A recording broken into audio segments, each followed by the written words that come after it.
तो ये है हमारे सेना के जवानों की ड्यूटी पोस्ट की 17.2 किलोमीटर इसकी मारक क्षमता है।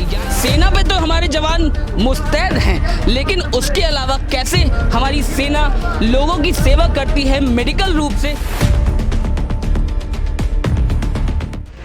नमस्कार, मैं हूं मोनस खान। अमृत विचार देख रहे हैं आप। 1971 भारत पाकिस्तान युद्ध की 50वीं वर्षगांठ के मौके पर प्रधानमंत्री नरेंद्र मोदी ने वॉर मेमोरियल से एक स्वर्णिम विजय मशाल की शुरुआत की है। ये स्वर्णिम विजय मशाल देश भर के कोने कोने में जाएगी। बरेली में इस वक्त ये स्वर्णिम विजय मशाल है। आज बरेली इंटरनेशनल यूनिवर्सिटी के अंदर एक प्रदर्शनी लगाई गई है। 1971 के उस पूरे स्वर्णिम काल को याद करने की कोशिश की जा रही है। आज हम आपको इस मशाल के साथ और भी चीज़ें दिखाएंगे, किस तरह से हमारी सेना दुश्मन का सामना करती है, किस तरह से हमारी सेना देश की सेवा करती है, किस तरह से हमारी फ़ौज, हिंदुस्तान की फ़ौज चौकन्नी सीमा पर रहती है।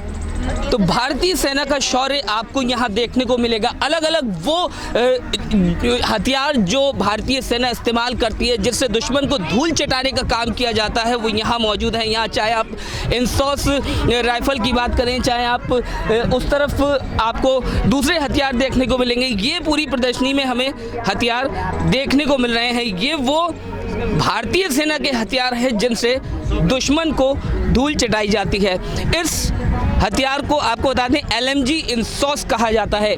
बेहद ही घातक, दुश्मन को धूल चटाने के लिए मुफीद है। जानेंगे आपसे क्या इसकी खासियत है, क्या इसके बारे में। इसकी खासियत ये है कि 2 किलोमीटर तक ये दुश्मन को बर्बाद कर सकती है। इससे सिंगल राउंड और ऑटोमेटिक दोनों ही तरह हम फायर कर सकते हैं इसमें। मतलब कुल मिलाकर के दुश्मन का काम तमाम करने का पूरा इंतजाम भारतीय सेना के पास मौजूद है। Okay, yes. तो देखा आपने, ये वो हथियार हैं। सेना के जो हमारे जवान हैं वो सीमा पर दुश्मनों के साथ लोहा लेते हैं इन्हीं हथियारों के साथ। और भी ये देख सकते हैं आप, इसके बारे में जानेंगे। ये कौन सा वेपन है सर, बताइए।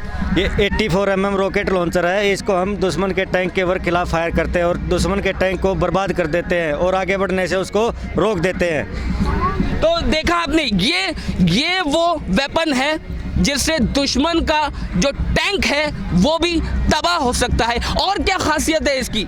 इससे हम रात के समय रोशनी और दिन के समय धुआं कर सकते हैं और दुश्मन की पैदल सेना है उसके खिलाफ भी हम इसको फायर कर सकते हैं। इससे 9 प्रकार का अम्युनिशन फायर होता है और लड़ाई के मैदान में एक सैनिक इससे अच्छा मुद्दा हासिल कर सकता है और दुश्मन का भारी तादाद में नुकसान कर सकता है। भारी नुकसान जो है दुश्मन का, पूरी क्षमता हमारी भारतीय सेना के पास है कि दुश्मन का जितना नुकसान हो सके वो किया जाए। अब आपको एक चीज़, मैं बेहद ख़ास चीज़ दिखाना चाहूँगा। 1971 से पूरा जुड़ा ये कार्यक्रम है। 50वीं एक तरीके से वर्षगांठ हम मना रहे हैं, तो क्यों ना उसी से जुड़े हुए कुछ वेपन्स आपको दिखाए जाएं। ये एक हथियार है। अभी हमारे सर हैं, हम इनसे बातचीत कर रहे थे तो इन्होंने बताया कि ये पूरा वेपन जो 1971 में जब पाकिस्तान को धूल चटाने का काम हमारी फ़ौज ने किया था, तो इस हथियार ने अहम भूमिका निभाई थी। सर, इसके बारे में बताइए कुछ। इसका नाम है 51 mm मोटर। ये प्लाटून कमांडर का तोप खाने के नाम से जाने जाने वाला हथियार है। ये दिन के समय धुआं और रात के समय रोशनी देने की क्षमता रखता है। डायरेक्ट और इनडायरेक्ट दोनों रोल में काम आता है। इससे 3 प्रकार का अम्युनिशन फायर किया जाता है। नंबर 1 पर आता है HE बम। 180 मीटर से लेके 1000 मीटर तक दुश्मन को बर्बाद करता है। जिस एरिया में गिरता है 108 मीटर रेडियस तक दुश्मन को बर्बाद करता है। नंबर 2 पर आता है स्मोक बम। फायरर और टारगेट के बीच के अंदर धुएं का पर्दा बनाना हो, दुश्मन को धोखा देना हो, तो हम अपनी पोजीशन को स्मोक बम फायर करके अपनी पोजीशन को बदली कर सकते हैं और अपने एडवांस को जारी भी रख सकते हैं। नंबर 3 पर आता है इल बम। ये रात के समय अगर मिलिटेंट कहीं छुप गया है तो हम रोशनी पैदा कर सकते हैं। रोशनी देने की क्षमता 30 से 35 सेकंड तक 2.5 लाख कैंडला अपने टारगेट एरिया को रोशन करके और दबे छुपे हुए दुश्मन को हम ढूंढ सकते हैं। सर 1971 से अगर जोड़कर देखा जाए ये बेहद ही जो पुराना है और अभी भी जैसा आपने बताया काफ़ी कारगर है।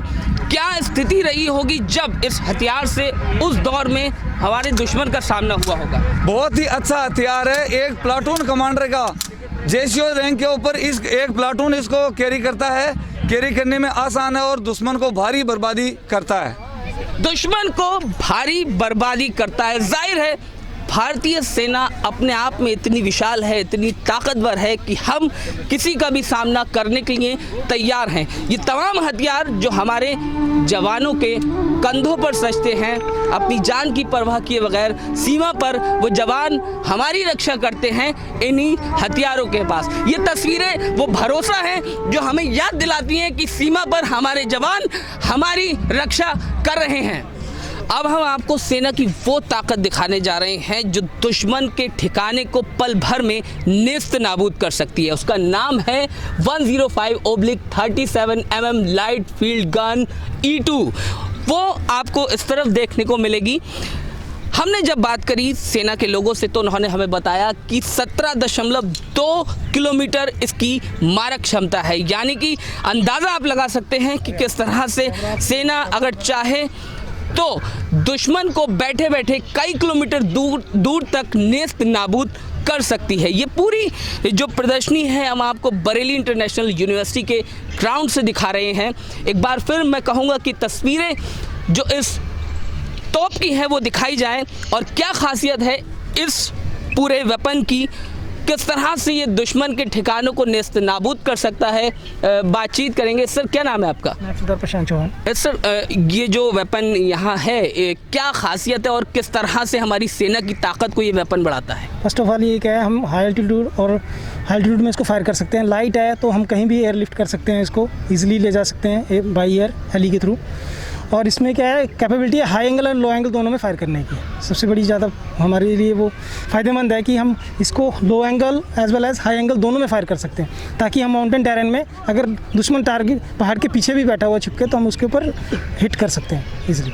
तो भारतीय सेना से दुश्मन का छुपना जो है वो नामुमकिन है। अगर कहीं पर घात लगाए या छुप करके हिंदुस्तान की फ़ौज का कोई दुश्मन बैठा है तो ये वेपन्स देख सकते हैं, वो इसी से उनका सामना होगा और पल भर में उनके ठिकाने हो, उनकी जानें हो, सब नेस्त नाबूद भारतीय सेना कर सकती है। सेना जब वॉर की स्थिति में होती है तो किस तरह से कम्युनिकेशन करती है उसका एक पूरा नज़ारा हम आपको दिखाएंगे। ये इक्विपमेंट दो आपको नज़र आएंगे, दो मशीनें हैं।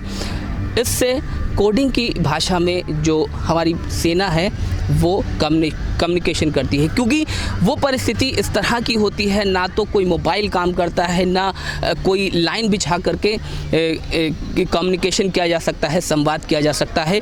तो एक बेहतर जो कम्युनिकेशन का सिस्टम यहाँ आप देख सकते हैं, ये दो मशीनें हैं, ये आपस में कनेक्ट होती हैं।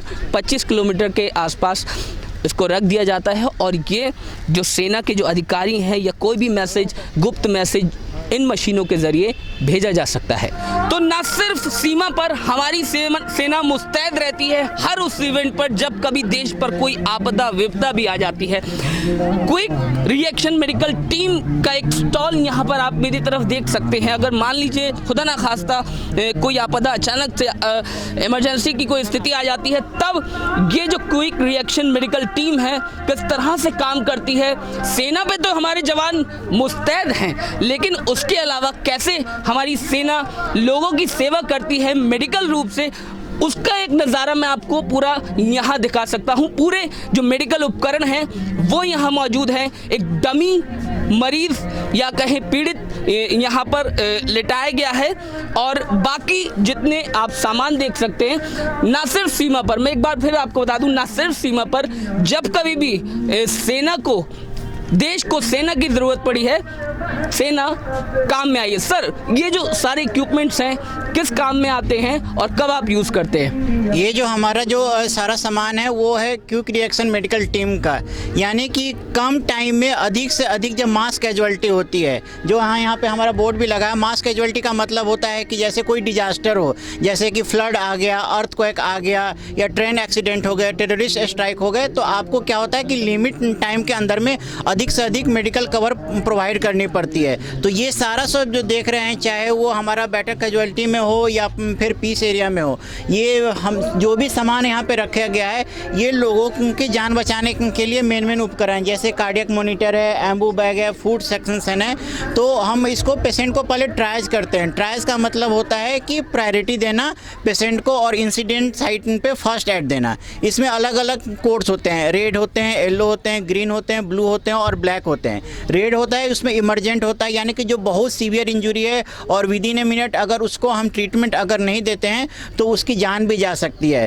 तो मास कैजुअलिटी में ट्रायज किया जाता है और ट्रायज के बेसिस पे पेशेंट को प्रायोरिटी दिया जाता है और उसको नियर बाय सिविल या मिलिट्री हॉस्पिटल में उसको करके हमारा ये क्विक रिएक्शन मेडिकल टीम का होता है। और ये हमारी पूरी टीम है, कैजुअलिटी के हिसाब से टीम का गठन किया जाता है। अभी यहाँ पे हमारा 10 लोगों का टीम है एक प्रदर्शनी के लिए QRMT में, लेकिन अगर कैजुअलिटी अगर बड़ी होती है तो वहाँ पे हम अधिक से अधिक के लोगों का गठन करते हैं। तो क्विक रिएक्शन मेडिकल टीम है, जैसे कि कम समय में प्रायोरिटाइज करके पेशेंट को उसकी जान बचाना, ये हमारा QRMT होता है। और हम 306 फील्ड हॉस्पिटल जो 6 माउंटेन डी बरेली के अंदर में आता है, उसके अंतर्गत आज बरेली इंटरनेशनल यूनिवर्सिटी के इस कैंपस में हमें मौका मिला है और आगे 2 दिन में 25 और 28 को भी हमारी QRMT की प्रदर्शनी होने वाली है। तो ये है हमारे सेना के जवानों की ड्यूटी पोस्ट। चौकसी भारतीय सेना में सबसे अहम है और यही वो पोस्ट होती है जहां पर घंटों घंटों बैठ करके हमारे जो सेना के जवान हैं वो दुश्मन की निगरानी करते हैं कि कहीं कोई साजिश सीमा पार से तो नहीं हो रही।